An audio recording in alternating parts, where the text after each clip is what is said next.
Okay, shalosh, time, echad, start. So we spoke yesterday regarding what is ivut. Ivut in English is, ivut in English we said it's absorption. Everyone thinks avon is a sin. But avon comes from the word of ivut. Ivut is distortion, telling someone, thinking one thing and giving yourself a whole dimayon, a whole imagination on something else. Where does this happen? We're talking about in Parnasah. Why is Parnasah so important? That's going to be a little complicated, Parnasah. So he's saying over here, it says that if you don't have Torah with derech eretz, if you don't have Torah with work, a person is bound to chas v'shalom do averot.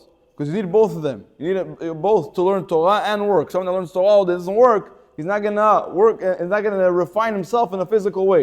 You have to refine yourself both in a spiritual way and in a physical way. Now, we're saying that someone that does not have on him the ol parnasah, someone that does not work hard, doesn't have parnasah on his back, doesn't feel the pain of parnasah, what happens? So he starts feeling balabait, starts feeling like I'm the owner of the world. I own this. I go work. I make money. Check. I go home. I live good life. I go vacations. Life. I decide. Like we said, I work more hours. I make more money. It all depends on what I do.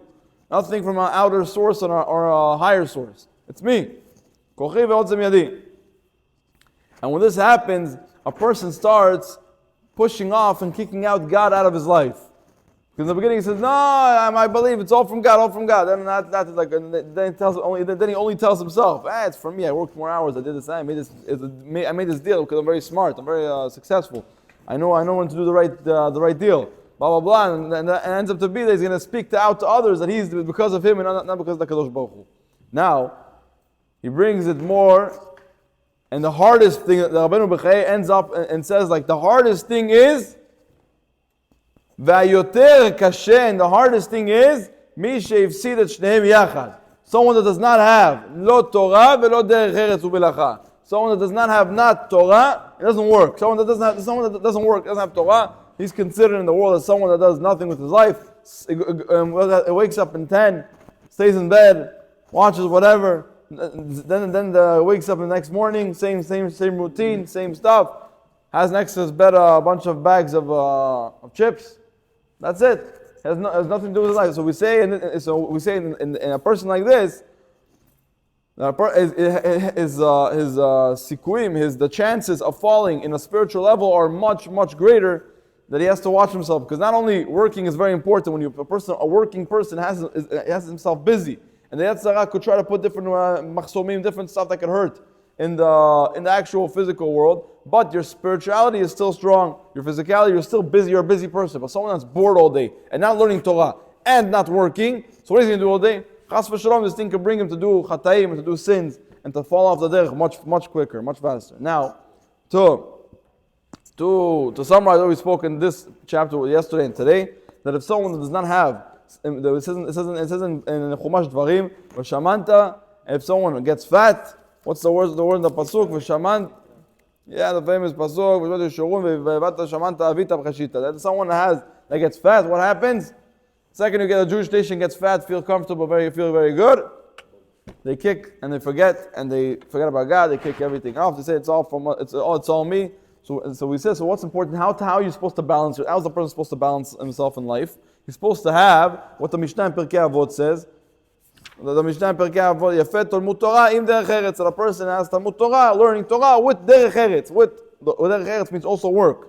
She'egiat shneim eshkachat avon. Through both these stuff, you're going to forget about avon. Now, not only sin, also ivut, from being thinking that it's going to help you with your mindset of not thinking that you run the world. The second thing they say, v'kol Torah she'en ima melacha, sofa l'batel v'goret avon. Someone that learns only Torah all day and does not have any work also, what happens over here?